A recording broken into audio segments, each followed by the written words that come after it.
What is going on, guys? It is your man with the plan, OfficialBullock here, bringing you another episode of my top 10 teams to use on FIFA 15 for competitive gaming on sites such as gfinity.net, Game Battles and World Gaming. As you can see by the title and on course of the screen, we are going to be using Arsenal in a 4-3-3 formation, and the team lineup as follows is Ospina, Gibbs, Koscielny, Mertesacker, Debuchy, Diaby in that holding midfield role with Cazorla and Ozil, the other midfielders, and the three up front is Sanchez, Giroud and Walcott. I did replace Giroud with Danny Welbeck and got rid of Rosicky for Ozil and swapping around Walcott with Oxlade-Chamberlain. You can also get rid of Per Mertesacker if you wanted to replace him with Callum Chambers. So that's pretty much the lineup for the team. People will be, what you will like, why have you picked Arsenal as a top 10 team? Well, if you hear me out, they've got pace up front if you're playing Walcott, Sanchez and Giroud, Danny Welbeck. You've got a target man in Giroud if you want to play as a target player, if you're aiming for that one big player to cross it in.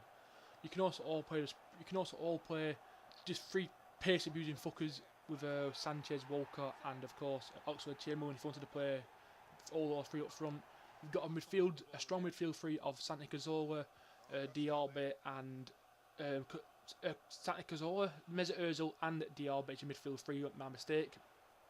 Which you can also put Aaron Ramsey, Matteo Flamini in there if you really wanted to, just to sort or even Jack Wilshere to strengthen that midfield three.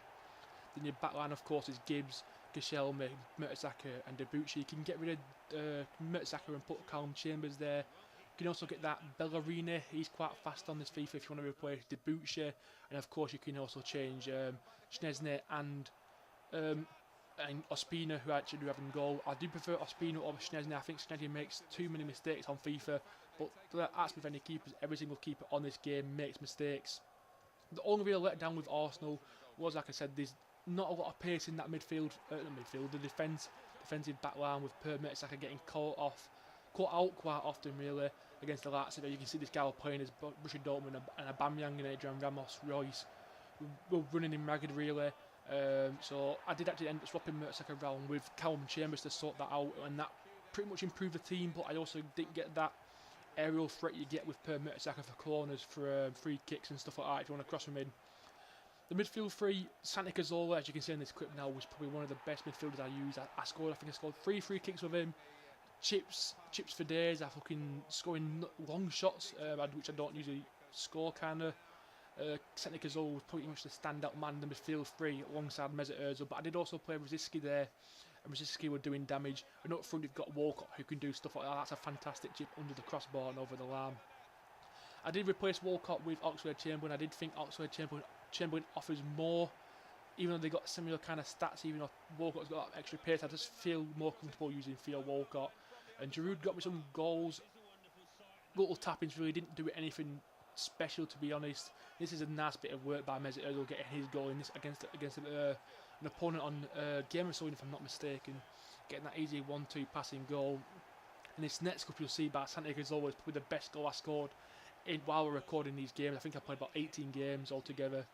And this next clip now you can see Santi Cazorla, this nice bit of passing play, Ozil onto Danny Welbeck, fancy pass to Cazorla, Cazorla breaking past Emre Can, there's a fake shot stop, ball roll, then there's a fantastically delighted chip over Simon Mignolet into the goal to make it 2-0, and this was against a guy who I think I was playing for $20 on Game of Saloon, and I'll make Santi Cazorla's ripped him a new arsehole, to be honest. A fantastic little chip over Simon Mignolet, and like I said, Santi Cazorla is probably the best player on this team alongside Alexis Sanchez. Alexis Sanchez did score me quite a lot of goals, in vital goals, as you can see another one of those replays from that chip over the keeper. No keeper saving that, but chips tend to be kind of overpowered on this FIFA if you get them spot on. And you can see Chambers and Giroud tossing each other off, celebrating like, "Hey, we scored!" And then we got another Santi Cazorla free kick, making it 3-1. And this opponent was using Schalke, and Schalke were kind of strong, but I did swap it around and I brung Danny Welbeck off the bench for Giroud, and he scored. I did end up winning this game 3-1 or 4-1, and that's another highlight goal again by obviously Santi Cazorla. Then another one by Santi Cazorla. I think this is the last goal in the game. If you like what we've seen, remember to hit that subscribe button. Also hit that like button. like I said, to stay up to date on my content, I will be releasing more videos throughout this week, and of course I'm getting onto that YouTube grind. So I'd like to say thank you for watching. Here's the last replay of Santi Cazorla. Remember to like, subscribe,